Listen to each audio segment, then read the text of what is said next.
თავი 31. გაიგო იაკობმა ლაბანის ძეთა ნათქვამი, რომ ამბობდნენ. ყველაფერი წაართვა იაკობმა მამაჩვენს, მამაჩვენისეული ქონებით გამდიდრდაო. სახეზე შეატყო იაკობმა ლაბანს, რომ იგი ისეთი აღარაა მის მიმართ, როგორც ადრე იყო. უთხრა უფალმა იაკობს: დაუბრუნდი შენი მამაპაპის ქვეყანას, შენ სამშობლოს და მეც შენთან ვიქნები. გაგზავნა კაცი იაკობმა და მოუხმო რახელსა და ლიას ველად ფარასთან. უთხრა მათ: სახეზე შევატყვე მამა თქვენს, რომ იგი ისეთი აღარაა ჩემს მიმართ, როგორიც ადრე იყო, მაგრამ მამა ჩემის ღმერთი თან მახლავს მე. თქვენ იცით, რომ ძალღონი არ დამიშურებია მამა თქვენის სამსახურისათვის. მამა თქვენმა კი მომატყუა და 10 გზის შემიცვალა გასამრჯელო, მაგრამ არ დაანება ღმერთმა ებოროტნა ჩემთვის. როცა იტყო და დაწინწკლულები იყოსო შენი გასამრჯელო, ხატულებს იგებდა მთელი ფარა. წაართვა ღმერთმა საქონელი მამა თქვენს და მე მომცა. ფარისახურების დრო იყო. ავახილე თვალი სიზმარში და ვხედავ. აჰა ვაცები ფარას რომ მახდებიან, სულ ხატულები, დაწინწკლულები და ჭრელები არიან.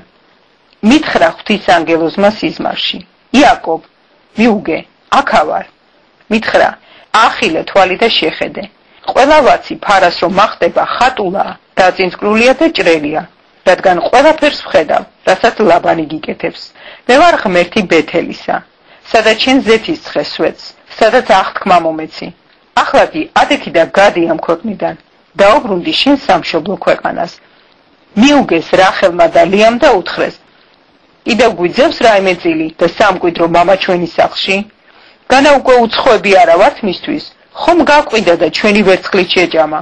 ამიტომაც მთელი ქონება ღმერთმა რომ წაართვა, მამაჩვენს, ჩვენი და ჩვენი შვილებისაა.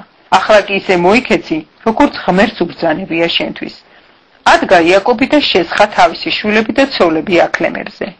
წაასხა მთელი თავისი საქონელი, მთელი თავისი მონაგები, თავისი საკუთარი საქონელი, ფადან არამში რომ მოიგო, რათა მისულიყო ისაკთან, თავის მამასთან ქანაანის ქვეყანაში.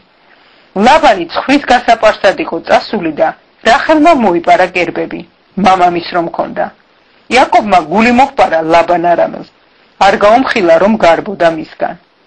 გაიქცა და ყველაფერი თან წაიღო, რაც კი გააჩნდა. ადგა და გავიდა მდინარის გაღმა და გალაადის მთისკენ ქნაპირი. მესამე დღეს შეიტყო ლაბანმა იაკობის გაპარვა.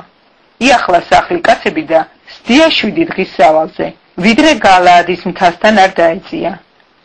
გამოეცხადა ღმერთი ლაბან არამელს სიზმარში ღამით და უთხრა: ფრთხილად იყავი.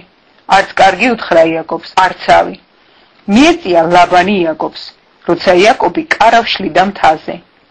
ლაბანმაც გალაადის მთაზე დასცა კარავი თავის სახლიკაცებთან ერთად. უთხრა ლაბანმა იაკობს: ეს რაკენი? მომატყვე და წაასხი ჩემი ასულები, თითქოს מחვილით ნაშოვარი ტყვები ყოფილიყვნენ. უჩუმრად რატომ გაიპარე? რატომ მიმუხთლე და არ გამიმხილე? თხინითა და სიმღერით, დოლისა და ქნარის ხმაზე გაგისტუმრებდი.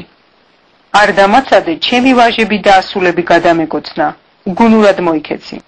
გიბოროტებდი, მაგრამ თქვენი მამაპაპის ღმერთმა მითხრა წუხელ სიზმარში. თავი შეიკავე, ნურც კარგს ეტყვი იაკობს, ნურც ავსო. ახლა წასვლით კი მიდიხარ, და კი მოგნატრებია მამაშენი სახლი, მაგრამ ღმერთები რაღაც მომპარე? მიუგო იაკობმა და უთხრა ლაბანს: შემეშინდა, ვიფიქრე წამართმევდი შენს ასულებს. ვისაც შენს ღმერთებს უპოვი, ცოცხალი არ გადარჩება. ჩვენი სახლიკაცების თვალწინ დაადევი ხელი ყველაფერს, რაც შენია, და წაიღე. არ იცოდა იაკობმა, რომ რახელს ჰქონდა მოპარული კერბები. შევიდა ლაბანი იაკობის კარავში, ლიას კარავში, ორი მხევლის კარავში, მაგრამ ვერაფერი იპოვნა. გამოვიდა ლიას კარვიდან და რახელის კარავში შევიდა. აიღო რახელმა კერპები და აქლემის უნაგირ ქვეშ ამოსდო. თავადაც ზედ დაჯდა. მოჩხრიკა ლაბანმა მთელი კარავი, მაგრამ ვერაფერი იპოვნა. უთხრა რახელმა მამას: ნუ გამირიცხდება ჩემი ბატონი, რომ ვერ წამოვდგები შენს წინაშე, რადგან დედათა წესი მჭირს. ეძება და ვერ იპოვნა ლაბანმა კერპები. განრისხდა იაკობი და წაეკიდა ლაბანს. უთხრა იაკობმა ლაბანს: რა დავაშავე, რა შევცოდე, რომ დამდევნები ხარ? ხომ გაჩხრიკე მთელი ჩემი ჭურჭელი. რა ნახე მათში შენი სახლიდან წამოღებული? გადმოალაგი აქ შენი და ჩემი სახლიკაცების თვალწინ და მათ გავხსაჯონ ჩვენ ორნი. აჰა 20 წელიწადი ვარ შენთან და შენს ცხვრებსა და თხებს მკვდრად არასოდეს მოუგიათ არც შენი ფარის ვერძები შემიჯამია ნამხეცავი პირუტყვი შენთან არ მომიტანია მე ვზარალობდი მე მაზღვევინებდი დღისით ნაქურდალს და ღამით ნაქურდალს დღისით ხვატი მინელებდა ღამით ყინვა ძილი არ მეკარებოდა ასე გავატარე 20 წელიწადი შენ სახლში 14 წელი შენი ორი ასულისთვის გემსახურე კიდევ 6 წელი შენი ფარისთვის შენ კი ათგზის შემიცვალე გასამრჯელო ღმერთი მამა ჩემისა ღმერთი აბრაამისა და შიში ისაკისა რომ არ ყოფილიყო ჩემთან მაშინ ხომ ხელცარიელს გამისტუმრებდი ჩემს ტანჯვა წვალებასა და ჯაფას მოხედა ღმერთმა და გამხილა გუშინ მიუგო ლაბანმა იაკობს და უთხრა ეს ქალები ჩემი ასულებია ეს ვაჟები ჩემი ვაჟებია ეს ფარა ჩემი ფარაა რასაც აქ ხედავ ყველაფერი ჩემია რა ვუყო ახლა ამათ ან ამ ვაჟებს რომელნიც მათ შობეს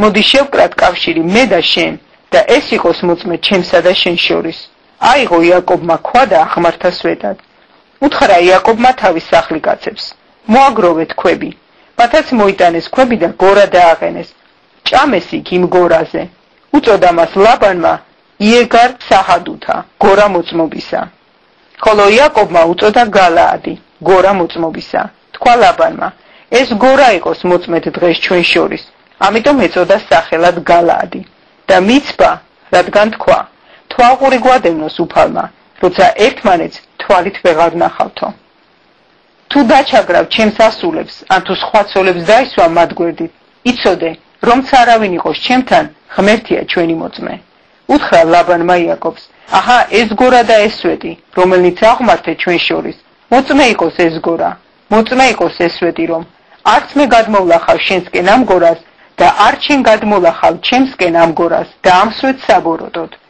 აბრაამის ღმერთმა და ნახორის ღმერთმა განგვსაჯოს ჩვენ და დაიფიცა იაკობმა თავისი მამის ისაკის შიში დაკლა იაკობმა საკლავი მთაზე და აწვია სახლი კაცები პურის საჭმელად მათაც ჭამეს პური და მთაზე გაათიეს ღამე ადგა ლაბანი დილა ადრიანად გადაკოცნა თავისი ვაჟები და ასულები და დალოცა ისინი წავიდა ლაბანი და დაბრუნდა თავის მხარეში